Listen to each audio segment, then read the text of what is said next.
سے ملنے کے لیے گئے دبئی میں. تو بھائی اس نے اپنی شان کا گھر بنوایا ہوا تھا. تو ایک رات ہم وہاں ٹھہرے. مولانا سعید خان صاحب رحمۃ اللہ علیہ اصل مہمان تھے, ہم تو ان کے ساتھ تھے, تو ہم بھی وہاں مہمان بن گئے. تو دبئی کی دولت اور شہزادگی, مطلب آپ یہاں پاکستان کا بڑے سے بڑا گھر اس کے مقابلے میں جھونپڑا نظر آتا ہے. جھونپڑا یہاں جو ملک اعجاز دکھائے گا نا, دیکھو یہ میرے گھر بالکل کلی نظر آئے گا. تو اصل تو مٹی ہے, مٹی کو سنوارا گیا, اسے پکایا گیا, پھر اس کو اینٹ بنایا گیا, پھر اس پر پتھر کی ایک چھوٹی سی لیئر لگائی گئی, پھر اس میں کچھ فوارے, کچھ نظارے, کچھ حلال کچھ حرام, کچھ جائز کچھ ناجائز اسباب تعیش. لیکن دنیا کے ہر حسن کی ایک حد ہے, وہاں جا کر وہ اس کو آگے آپ مزید بڑھا نہیں سکتے. ایک لڑکی کا انتہائی اعلیٰ درجے کا میک اپ کیا گیا, ایک حد اس کے آگے آپ اس کا میک اپ کر نہیں سکتے. ایک گھر کو بہت بڑھایا گیا, بہت خوبصورت بنایا گیا, بہت خوبصورت بنایا گیا, تو اس کی ایک حد ہے. اور زیادہ چیزیں بھر دیں تو ویسے ہی وحشت ہونے لگتی کہ یہ کیا مصیبت ہے, آدمی کہاں آ گیا. تو ایک حد ہے, اس کے آگے آپ اس کو مزید خوبصورت بنا نہیں سکتے. ایک گھر اللہ نے بنایا ہے جس کا نام ہے جنت. اس میں نہ گارا, نہ مٹی, نہ لوہا, نہ تانبا, نہ پیتل, نہ پتھر. اس کو بنایا ہے امر کن سے جنت. اس میں سونا, چاندی, زمرد, یاقوت, مشک, عنبر, زعفران, کافور, دودھ, شہد, شراب, معین, سلسبیل, رحیق, تسنیم, کافور, یہ وہاں کے پانی, شرابیں. اس میں ایک جنت الفردوس ہے جس کو اللہ نے اپنے ہاتھوں سے بنایا ہے, خود بنایا ہے. انسان کو عقل دی, اس نے عقل سے یہ گارے مٹی کی چیزوں میں حسن بھرا, اور آدمی کھڑا دیکھتا رہ جاتا ہے کہ یہ کیا بنا دیا. جنت الفردوس کو اللہ نے خود بنایا, اپنے ہاتھوں سے بنایا. میٹیریل ایک اینٹ موتی کی, ایک یاقوت کی, ایک زمرد کی. میں ایک مثال لے لیتا ہوں, ایک گھر کو لے لیں کہ اللہ جنت الفردوس کا ایک گھر بنا رہا.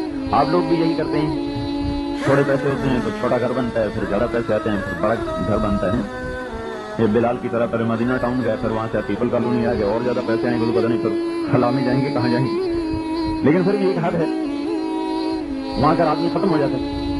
تو اللہ تعالیٰ نے جنت الفردوس کو اپنے ہاتھوں سے بنایا. میں کیا ایک گھر لے لیں, ایک اینٹ موتی کی, ایک یاقوت کی, ایک زمرد کی, تو خود رکھ رہا ہے اللہ. تو اس کی ڈیزائننگ کیسے ہوگی؟ اس میں مشک کا گارا ہے, پھر اس میں زعفران کی گھاس ہے, اس میں عنبر کا غبار ہے, اس میں آب حیات کا پانی ہے. پھر اس میں جو اللہ تبارک و تعالیٰ نے چھت بنائی ہے, چھت کے لیے اللہ تعالیٰ نے پھر گارا, اس کے لیے سونا چاندی بھی نہیں لگایا, اس کے لیے زمرد یاقوت بھی نہیں لگایا, اس کے لیے مشک, عنبر, زعفران بھی نہیں لگایا. اس کے لیے اپنے عرش کو ان کی چھت بنا دیا ہے. اور ایک روایت میں آتا ہے کہ اللہ کی سب سے حسین مخلوق, اللہ کی سب سے حسین مخلوق اس کا عرش ہے, اس کا عرش ہے. وہ عرش ایسے آ کے اس کے اللہ نے چھت بنا دیا. تو ایک تو بنانے میں شاہکار, پھر اس میں جو پردے لٹکائے, پھر جو قالین بچھائے, پھر جو مسریاں بنائیں, پھر جو کرسیاں بچھائیں, پھر جو دریچے کھولے, پھر اس میں چھوٹے چھوٹے چشمے, آبشاریں جی, اور اس کی گھاٹ, اور اس کے میدان, اور اس کے لان, اور اس کی ایک ایک کھڑکی, ایک ایک دروازہ, ایک ایک بالکونی, ایک ایک اس کا برج, ایک ایک اس کا مینار, ایک ایک اس کی شیشہ. اب ایک ایک چیز کو اللہ خود ڈیزائن کر کے لگا رہا ہے. لگانے کے بعد پورا مکمل ہو گیا. مکمل ہونے کے بعد اس میں اس کی بیوی کو بٹھایا. وہ بیوی بھی اللہ تعالیٰ نے آگ, پانی, مٹی, ہوا سے نہیں بنائی, مشک, عنبر, زعفران, کافور سے. باقی جنت کی حوریں بنتی ہیں. جنت میں ایک نہر ہے جس کا نام ہے بیتا, وہ موتیوں سے ڈھکی ہوئی ہے. اس میں مشک, عنبر, زعفران, کافور یوں ملتے ہیں. اس پر اللہ کے نور کی تجلی پڑتی ہے, تو اس تجلی کے ساتھ ایک لڑکی کامل ہو کر نکل کے باہر آ جاتی ہے. وہ ایسا نہیں کہ پہلے پیدا ہوتی ہے, پھر وہ گھوں کرتی ہے, پھر وہ لڑکتی ہے, پھر وہ اٹھتی ہے, گرتی ہے, پھر وہ 2 قدم چلتی ہے, پھر گرتی ہے, پھر وہ جب آہستہ آہستہ بچپن میں آتی ہے, لڑکپن میں آتی ہے, جوانی میں آتی ہے. ایسا نہیں. مشک, عنبر, زعفران, کافور پر اللہ کے نور کی تجلی پڑتی ہے, اس میں سے کامل حسین لڑکی نکل کے باہر آ جاتی ہے. پھر فرشتے اس کو جنت کا لباس پہناتے ہیں, اس کے سر پہ تاج رکھتے ہیں. اس کے تاج کا سب سے چھوٹا موتی مشرق اور مغرب کو روشن کرنے کی طاقت رکھتا ہے. جب ان پر یہ خیمے لگ جاتے ہیں تو پھر وہ مل کر گاتی ہیں. یا میں آپ کو چھوٹی جنت کا حال بتاؤں, اوپر نہیں بتاؤں, وہ مل کر گاتی ہیں, اینا خطابنا, اینا رجالنا, اینا من نحن لہو. ہے کوئی ہم سے منگنی کرنے والا, ہے کوئی ہمیں چاہنے والا, ہے کوئی ہم سے شادی کرنے والا؟ وہ کہاں ہیں جن کے لیے اللہ نے ہمیں بنایا ہے؟ نحن الخالدات فلا نموت, ہم ہمیشہ زندہ ہیں, ہمیں موت نہیں. نحن الناعمات فلا نبأس, ہم تر و تازہ ہیں, بڑھاپا نہیں. جوان تر و تازہ ہیں, بڑھاپا نہیں. نحن المقیمات فلا نرحل, ہم ساتھ رہتی ہیں, چھوڑتی نہیں. اور نحن الراضیات فلا نسخط, ہم راضی رہتی ہیں, غصے میں نہیں.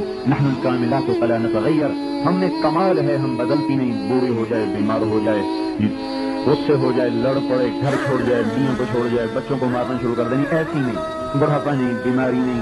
اور نحن الوفیات فلا نغدر, ہم وفادار ہیں, غداری نہیں. نحن الطاہرات, ہم پاکیزہ ہیں, ہم میں پیشاب نہیں, پاخانہ نہیں, حیض نہیں, نفاس نہیں, کچھ نہیں. طاہرات, طیبات, کاملات, کافیات, خالدات, ناعمات, راضیات, مقیمات, یہ ان کے نغمے کا میں نے آپ کو ایک لفظ بتا دیا. وہ مل کر گاتی ہیں, اور جب وہ گاتی ہیں تو ساری جنت میں ایک وجد طاری ہو جاتا ہے.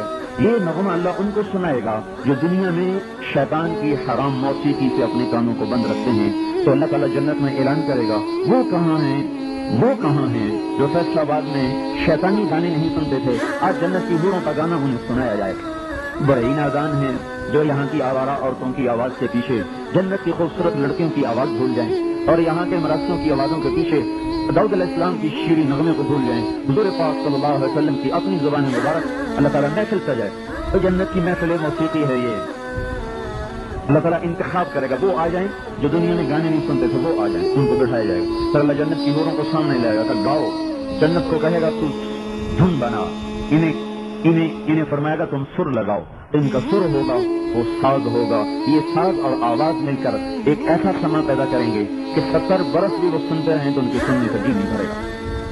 اللہ تعالیٰ ان سے فرمائیں گے بولو کبھی ایسا سنا, کہیں گے نہیں سنا. کہیں گے میں تمہیں اس سے اچھا سنوں, کہیں گے اس سے اچھا کیا ہے. تو اللہ تعالیٰ داؤد علیہ السلام کو بلائیں گے, آؤ داؤد ممبر پر بیٹھو. اب آواز داؤدی ہے, ساز جنت ہے, یہ دونوں چیزیں مل کر ایک ایسا سما پیدا کریں گی. جنت پر بھی وجد طاری ہوگا. بولو کبھی ایسا سنا, کہیں گے نہیں سنا. کہیں گے اس سے اچھا سنوں, کہیں گے وہ کیا ہے. کہیں گے میرا حبیب تو آ یا محمد, آؤ بیٹھو, اب تیری باری ہے. تو اللہ کے حبیب کی آواز اور جنت کا ساز, اب سوچو تو صحیح, یہ گانے سننے والے کتنا پناہ آپ کا نقصان کر.